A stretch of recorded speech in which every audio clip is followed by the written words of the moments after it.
বাহ, ভাগ্যিস শ্রীতমা গিয়ে থানায় বয়ানটা দিল, নইলে এত সহজে তো বাবাকে বাড়ি ফিরিয়ে আনতে পারতাম না।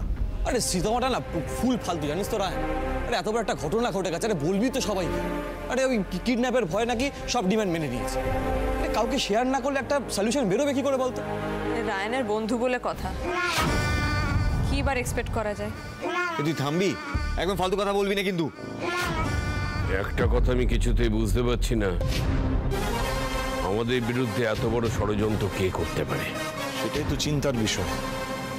আমাদের সঙ্গে কার এত শত্রুতা? সে চায়টা কি আসলে? আমি বুঝতে পারছি না বাবা, বাট যেই হোক সে খুব সাংঘাতিক টেক্সাইল, আতিপাতি গুন্ডা নয়। আর আমার মন বলছে ও না এত সহজে থামবে নাই, ও আমাদের উপর না আবার অ্যাটাক করবে। কিন্তু ও আমাদের উপর অ্যাটাক করবার আগে আমাদের ওকে আটকাইতে হবে। আর ও যদি টেক সেভি হয় তাহলে ওই টেকনোলজির দ্বারাই ওকে না চিহ্নিত করা যাবে। আর পুলিশ তো বললোই যে ওই সাইবার ক্রাইম স্পেশালিস্টকে দিয়ে কাকাবাবুর ফোনটা ইনভেস্টিগেট করবে। যেই মানুষটা কাকাবাবুর ফোনটা হ্যাক করে ক্লোন করেছিল, ওর ডিভাইস লোকেশন, ওর আইপি অ্যাড্রেস এসব ট্রেস করবার চেষ্টা করবে। দেখা যাক তাতে যদি আমরা ওই শয়তানটাকে ধরতে পারি। যাক বাবা, আমার ঘরের ছেলেটা তো ঘরে ফিরে এলো। যা ঝড় গেল আমাদের ওপর দিয়ে, ভাগ্যিস ওই পারুল দিদি আর রায়ন দাদু ভাই ছিল, তাহলে যে কি হতো কে জানে রে বাবা। বাস ঠাম্মি, ঠাম্মি আর কেঁদো না, ওই দেখে এসো, আর কেঁদো না। কি হয়েছে ছোট খোকা? বাবা, আপনি আমাকে ক্ষমা করতে পেরেছেন? আমার জন্য আপনার অনেক অসম্মান, অপমান হলো। আমি যে নিজেকে ক্ষমা করতে পারছি না। ছোট খোকা, তুমি ক্ষমা চাইছো কেন? যে কাজটা তুমি করনি তার জন্য ক্ষমা চাওয়ার কোনো প্রশ্নই আসে না। একটা কথা মাথায় রেখো, আমি এক মুহূর্তের জন্য ভাবিনি এই কাজটা তুমি করতে পারো। যে কাজটা অন্য লোকে করেছে তার ফল আমাদের ভুগতে হচ্ছে। এর জন্য তুমি ক্ষমা চাইবে কেন? শুধু তোর বাবা কেন বাবা, আমরা কেউ বিশ্বাস করিনি। আমরা বিশ্বাস করলে কি ওই রায়ন দাদু ভাই আর পারুল দিদি এত বুদ্ধি খাটিয়ে সাহস করে তোকে উদ্ধার করে আনতে পারতো বাবা? আমরা কেউ বিশ্বাস করিনি বাবা, কেউ না। কাকা বাবু, এবার কিন্তু আমি আপনাকে বকবো। আপনাকে আমি এতবার করে বোঝালাম, এতবার করে বললাম যে এইসব আপনি আপনার মাথা থেকে বের করে দেন, আপনি কিন্তু শুনছেন না। এই নিয়ে কিন্তু আর মন খারাপ করা চলবে না কাকা বাবু, নাহলে কিন্তু আমি বড্ড বকবো।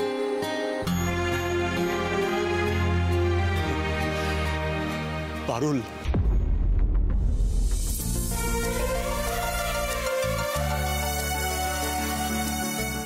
তুই কিন্তু শেষ পর্যন্ত আমাকে দেওয়া কথা রাখলি। আমার ভাইটাকে তুই শেষ অবধি ফিরিয়ে দিলি। এভাবে তোর ঋণে আমরা দিনের পর দিন জড়িয়ে পড়ছি রে। তুই আর কতভাবে আমাদেরকে বাঁচাবি বলতো? মারে, তুই সারা জীবন এইভাবে ঘরের লক্ষ্মী হয়ে থাকিস।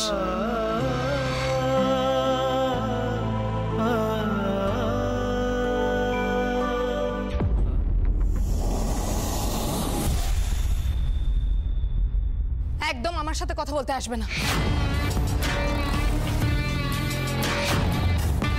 সবাই তোমাকে ক্ষমা করে দিলেও আমি তোমাকে কখনো ক্ষমা করব না। আজ তোমার জন্য আমার যা অপমান হয়েছে তার জন্য আমি তোমাকে কোনোদিনও ক্ষমা করব না, কোনোদিনও না। কি বলছেনটা কি কাকিমা? কাকাবাবু তো নির্দোষ। যেখানে সবটা প্রমাণ হয়ে গেছে তারপরে আপনি কাকাবাবুকে দোষারোপ করছেন। মানুষটার মনের ওপর দিয়ে কি ঝড়টাই না গেছে সেটা আপনি বুঝতে পারছেন না। খবরদার পারো, একদম আমাকে জ্ঞান দিতে আসবে না। ও কি একা ভুগেছে? আমি ভুগিনি। ওর জন্য আজ আমার সব মান সম্মান তুলোয় মিশে গেছে। তোমরা কে পাশে এসে দাঁড়িয়েছো আমার? আজ যখন আমি বাপের বাড়ি যাব, সবাই যখন আমাকে প্রশ্ন করবে, তখন আমি কি জবাব দেব? ওরা তো সবাই খবরটা দেখেছে নাকি? তখন তো আমাকে কেউ কথা শোনাতে পারবে না। দেখেছো পারুল, আমার মান সম্মান সবকিছু শেষ হয়ে গেল। আমার কাছের মানুষরা আমাকে আর এক ফুটও বিশ্বাস করে না। আমি বেঁচে থেকে কি করবো বলো তো? আমি কিছুই বুঝতে পারছি না, আমার কি করা উচিত। ছোট কাকা, কাকা যেও না কাকা।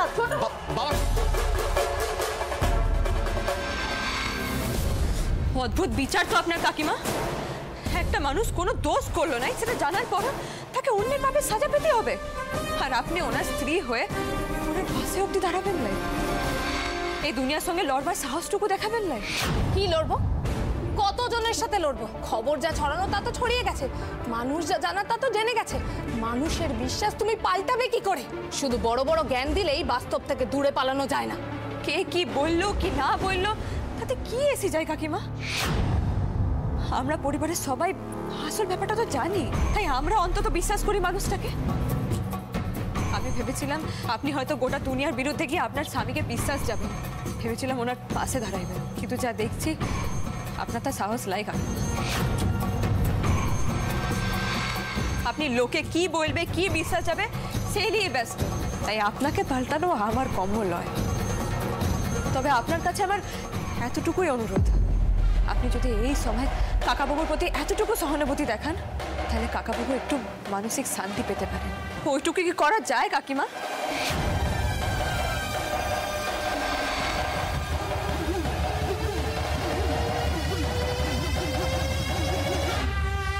দাদু, কাকাবাবুর মনের অবস্থা কিন্তু মোটেই ভালো নাই। উনি তো কাজ পাগল মানুষ, তাই বাড়িতে থাকলে আরো সমস্যাটা বাড়বে। আর এদিকে কাকিমাও তো ওনার কথাটা থামাবেন নাই, তাই কাকাবাবু এসব নিয়ে আরো ভাববেন আর আরো সমস্যাটা বাড়বে। দাদু, ওনাকে আগের মতো কাজে ব্যস্ত রাখতে হবে। উনি যেই জীবনে অভ্যস্ত ওনাকে সেই জীবনে ফিরাই নিয়ে যেতে হবে, তবেই হয়তো উনি এই ঘটনাটা ভুলতে পারবেন। ও ঠিকই বলছে, কাজের মধ্যে থাকলেই সব চিন্তা মাথায় ভিড় করবে। কিন্তু ওর যা মানসিক অবস্থা, তাতে কি ও এখন দোকানে গিয়ে বসতে পারবে? ওখানে তো অনেক লোক, অনেক কথা, অনেক গুজব। কাকাবাবুর সঙ্গে আমি যাব দোকানে, আমি কাকাবাবুর লিগে সব সময় লগে লগে থাকবো। তুই একা কেন? আমিও যাব, আমিও কাকার পাশে থাকবো। আমাদের সবাইকে না একে অপরকে দেখে দেখে রাখতে হবে, বড্ড সাবধানে থাকতে হবে। ওই লোকটা আবার কোন দিন কার ওপর এরপর অ্যাটাক করবে আমরা কিন্তু কিচ্ছুটি জানি না। আমাদের আরো বেঁধে বেঁধে থাকতে হবে, হাত ধরে থাকতে হবে। এই পরিবারের গায়ে এইটুকু আঁচ আমি লাগতে দেব না কিছুতেই না।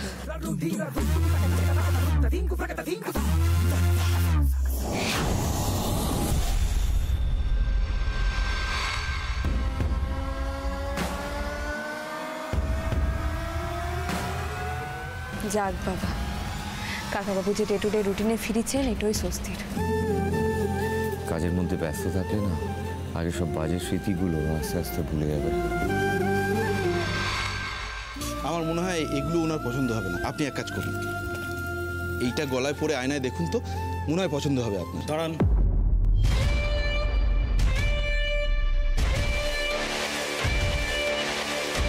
কার্ডটা কেসের মধ্যে রাখুন, রাখুন কেসের মধ্যে রাখুন।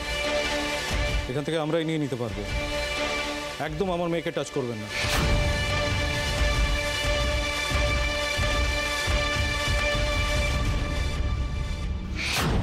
আর আপনি প্লিজ একটু অন্যদিকে যান তো। আপনি আমার মেয়ের আশেপাশে থাকলে আমার অসুবিধা হচ্ছে, প্লিজ। এক্সকিউজ মি স্যার, কি হয়েছে কি হয়েছে বলুন, কি হয়েছে? একজন মলেস্টারকে আপনারা কিভাবে এখানে রাখতে পারেন?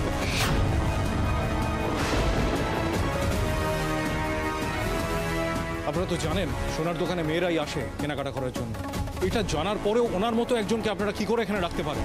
আপনাদের কোনো রেসপন্সিবিলিটি নেই?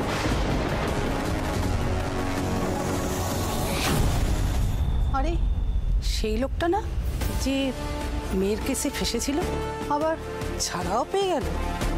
আরে ট্যাকের জোর থাকলে সবই হয়, পয়সা খাইয়ে মেয়েটাকে চুপ করিয়ে দিয়েছে। এক্সকিউজ মি, এসব আপনারা কি বলছেন? হ্যাঁ,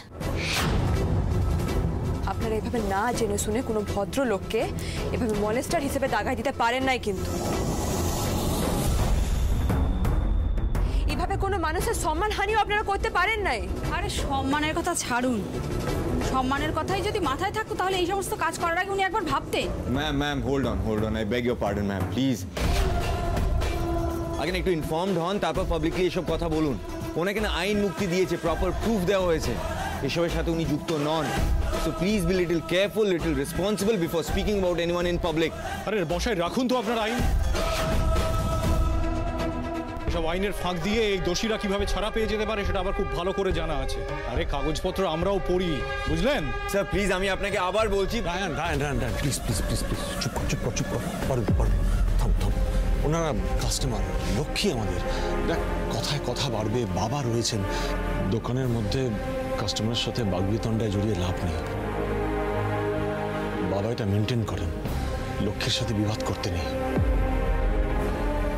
আপনারা একটু শান্ত হন। দেখুন, আপনাদের অসুবিধার সৃষ্টি করা তো আমাদের কাজ নয়।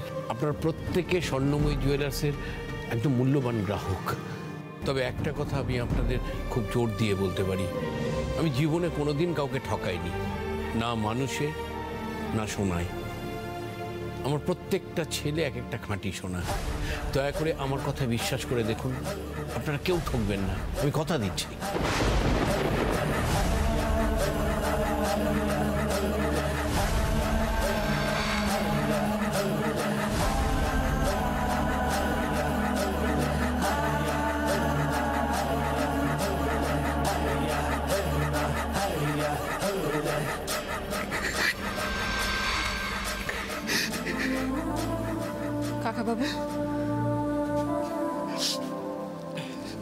কাকাবাবু এইভাবে কাঁদবেন নাই। সব শেষ হয়ে গেল পারু, সব শেষ হয়ে গেল। যে দোকানটা আমার উপর দায়িত্ব দিয়ে বাবা নিশ্চিন্তে ছিলেন, সেই দোকানের কাস্টমাররা আমার কাছ থেকে জিনিস কিনতেই চাইছে না।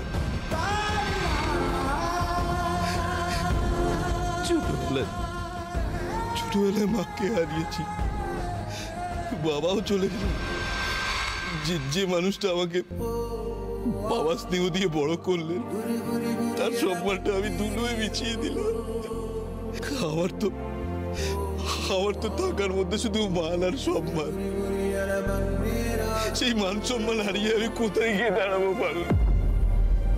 কাকাবাবু আপনি এভাবে ভেঙে পড়বেন নাই। আপনাকে যেমন আমি একটা বড় বিপদের হাত থেকে বাঁচিয়ে এনেছি, ঠিক তেমনই আজ আপনার হারানো সম্মানটাও ফিরাই আনবো। এইটা আপনাকে আমি কথা দিচ্ছি কাকা।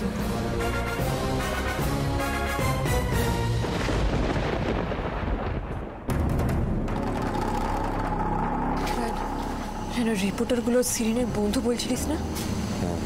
আমাদেরকে শিগগিরই সিরিনের বাড়ি যেতে হবে। কেন? লোকেরা ভুল খবরটা জানে যে কাকাবাবু এই কাজটা করেছে। সেখানে আইন কাকাবাবুকে মুক্তি দিলেও সাধারণ মানুষের আদালতে কিন্তু কাকাবাবু এখনো ক্লিন চিট পায় নাই। এখন আমাদের সেই কাজটাই করতে হবে। যারা এই ঘটনাটা রটিয়েছে এবার তারাই সবাইকে সত্যিটা বলবে। যে মিডিয়া কাকাবাবুর গায়ে কালি লাগাচ্ছে, সেই মিডিয়াকে দিয়েই কাকাবাবুর গা থেকে সেই কালিটা বুঝাই দিতে হবে।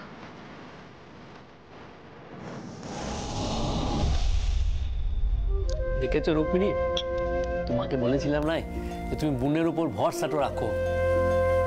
দেখো তোমার ভাই হয়তো ওকে মেনে নাই, কিন্তু ও যে বসু বাড়ির দায়িত্বটা নিয়েছে না, দেখবে ও দায়িত্বটা ঠিক পালন করবে, কারোর গায়ে আঁচ লাগতে দেবে না।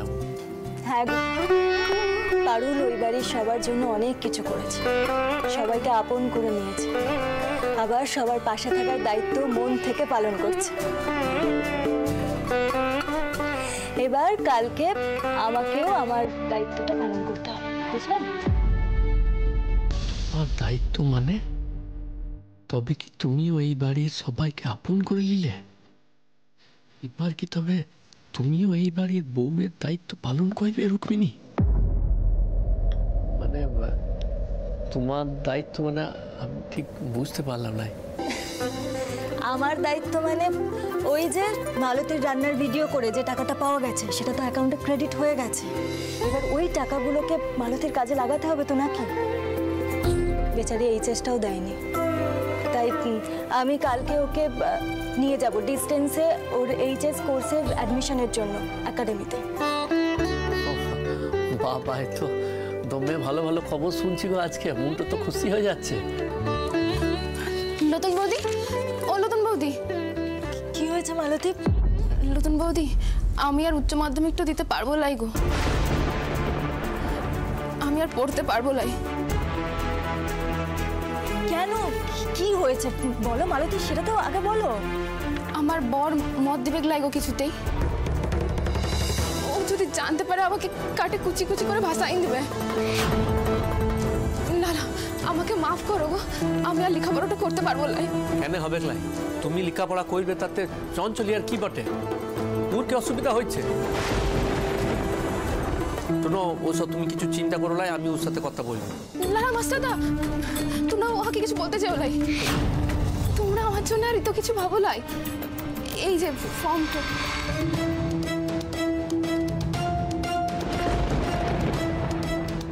তোর সবেতে সিটিং না রে, আজ তোর লেগে না সবচেয়ে বড় গন্ডগোলটা হয়ে গেল। তোকে কে বলেছিল পাকামি করে ওই মিডিয়াকে ওখানে ডেকে নিয়ে আসতে? রায়ন ওকে কি তোমার সাথে ভদ্রভাবে কথা বলতে বললো? Shirin please please please please দেখ শিরিন, এটা কিন্তু একটা সিরিয়াস ইস্যু হয়ে গেছে শিরিন। দেখ, কাকু কিছু করেনি, তার সত্ত্বেও কিন্তু প্রচন্ড হিউমিলেশন ফেস করতে হচ্ছে, আর সেটা কিন্তু কন্টিনিউয়াসলি হয়ে চলেছে। দোকানে পাড়ায় কোথাও মুখ দেখাতে পারছে না, কেউ বিশ্বাসই করছে না যে কাকু নির্দোষ। সবাই ভাবছে যে কাকু টাকা দিয়ে আইনের ফাঁক বলে বেরিয়েছে। একটা পাবলিক মেসেজ না দিলে না এই হিউমিলেশন বন্ধ করা যাবে না শিরিন। প্লিজ ফোনটা কর। তুই টপ করে তোর ওই বন্ধু যে প্রেসে কাজ করে তাকে ফোন করে বল যে কাকাবাবুকে এই যে খবরটা করেছিল সেটা ভুল বটে। ওটা যেমনি বড় করে নিউজ করেছিল তেমনি কাকাবাবু যে নির্দোষ বটে এই খবরটাও বড় করে করতে বল। কাকাবাবুকে যে পুলিশে সসম্মানে মুক্তি দিয়েছে এটা সবার জানা দরকার। চল ফোন কর। এই তুই বললি আমাকে করতে হবে নাকি? হ্যাঁ, তুই আমাকে অর্ডার করছিস? আমি বলছি প্লিজ ফোনটা কর, এটাতে আমার ফ্যামিলি জড়িয়ে আছে। তুই দেখলে হয়তো বুঝতে পারতিস যে কাকা কতটা ভেঙে পড়েছে। কাকার সাথে যে অন্যায়টা হয়েছে সেটা কিন্তু ঠিক করাটা জরুরি। তুই তোর বন্ধুকে ফোন কর প্লিজ। রায়ন, আমি কিন্তু ফোনটা তোর জন্য করছি, ওর জন্য না।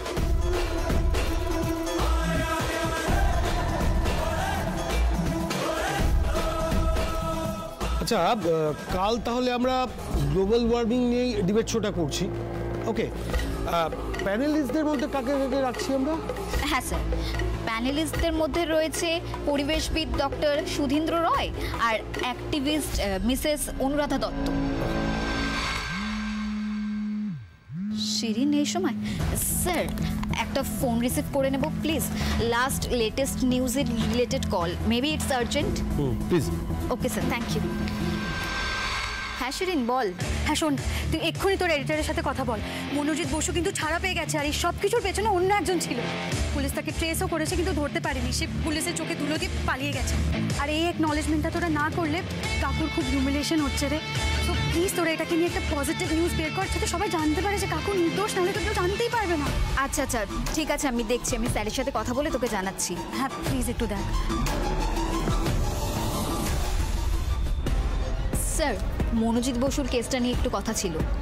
কি কথা? আমি বলে দিয়েছি কাজ হয়ে যাবে, ও আমার খুব ভালো ফ্রেন্ড, এবার সবটা সর্টেড হয়ে যাবে, কোনো চিন্তা নেই। ওকে, কিন্তু রায়ন তুই একটু ডিফারেন্ট বিহেভ করছিস না, মানে এসবের মাঝে একটু বেশি পারুল করছিস। দেখ, যা যেটা ভালো সেটা তো স্বীকার করতেই হবে। পারুল ছিল বলেই সুতীর্থ প্রাণে বেঁচেছে, কাকু ফিরে এসেছে। আর ও যেটা বলছে সেটা করলে যদি কাকুর সম্মান ফিরে আসে তাহলে সেটা ক্ষতি কোথায়? এই দাঁড়াও গোপাল, একটু শুনুন তো, এটা কি? এই দাগটা কিসের মালতী? এইটা কিছু লয় গো। দেখি, এটা তো কালছিটের দাগ মালতী। দরজার হুড়কোতে একটু লাগিয়ে গেছে, ও কিছু লয়। চঞ্চল তোমায় মেরেছে? হ্যাঁ, ও আমাদের মিথ্যা কথা বলছে, ওর হাতে ওটা মারের দাগ। মালতী, তুমি তোমার বরের মারের ভয়ে তোমার সব স্বপ্ন বিসর্জন দিয়ে দেবে? উলুতন বৌদি, তুমি আমার জন্য তো কেন ভাবছো গো? আমার মতো তো কত বেটি আছে যাদের স্বপ্ন ওই খুন্তি আর কড়াইয়ের মাঝে ভাসে যায়। দেখো না, আমি একটু লেখাপড়াটা করতে চাইছিলাম বলে ও আমার দমে রাগে গেল, তাই বলছিলাম। তোমার বর তোমার উপর কেন রেগে গেছে তুমি জানো সেটা? কেন তুমি লেখাপড়া করতে চাইলে ও ভয় পাচ্ছে তুমি জানো? মালতী, তুমি লেখাপড়া করলে তোমার দুটো চোখ খুলে যাবে। তুমি তখন ঠিক ভুল ন্যায় অন্যায়ের বিচার করতে জানবে, নিজের পায়ে দাঁড়ানোর সাহস জন্মাবে তোমার মধ্যে, তুমি স্বাবলম্বী হয়ে উঠবে। আর সেটাতেই তোমার বরের এত ভয়, কারণ তখন তো ও জোর করে ভয় দেখিয়ে তোমাকে কবজায় আটকে রাখতে পারবে না, তাই না? মালতী শোনো, তুমি খাঁচায় বন্দি হওয়ার জন্য জন্মাওনি। ঈশ্বর তোমাকে সুযোগ দিচ্ছেন ওই খাঁচা ভেঙে খোলা আকাশে ওড়ার জন্য। খাঁচার দ্বার খুলে দিয়েছেন তোমার জন্য ঈশ্বর, তাহলে তোমার এত ভয় কিসের? দুনিয়াটা বদলে গেছে মালতী, তুমি প্রাণ ভরে নিঃশ্বাস নিয়ে বাঁচতে পারবে। এই সংসারের বেড়াজালের বাইরেও না একটা দুনিয়া আছে, আর সেটা অনেক বড়, আর সেখানে তুমি স্বাধীন। শুধু একটা জিনিসের প্রয়োজন, কি বলতো? একটু সাহস। আর আমি জানি মালতী সেটা তোমার আছে, তুমি পারবে, আর আমি তো আছি তোমার পাশে। আর শোনো, যদি এর পরেও তোমার বর তোমার গায়ে হাত তোলার চেষ্টা করে, তাহলে তুমি বঁটি নিয়ে রুখে দাঁড়াবে, দরকার পড়লে থানায় যাবে, প্রোটেস্ট করবে, কারণ তুমি ওর কোনো সম্পত্তি নও মালতী, ওর কোনো অধিকার নেই তোমার গায়ে হাত তোলার। আর এই যে ও তোমার গায়ে হাত তোলে, তুমি জানো ওর কত বড় শাস্তি প্রাপ্য? গোটা দুনিয়া তোমার সঙ্গে আছে, আমি আছি, তোমার মাস্টার দাদা সঙ্গে আছেন, তোমার শাশুড়ি মা সঙ্গে আছেন, আইন আদালত সবাই তোমার সঙ্গে আছেন মালতী। তাহলে ভয় কিসের? তুমি তোমার নিজের স্বপ্নটার জন্য লড়ো মালতী, এভাবে হাল ছেড়ে দিও না, বুঝলে? বলছো?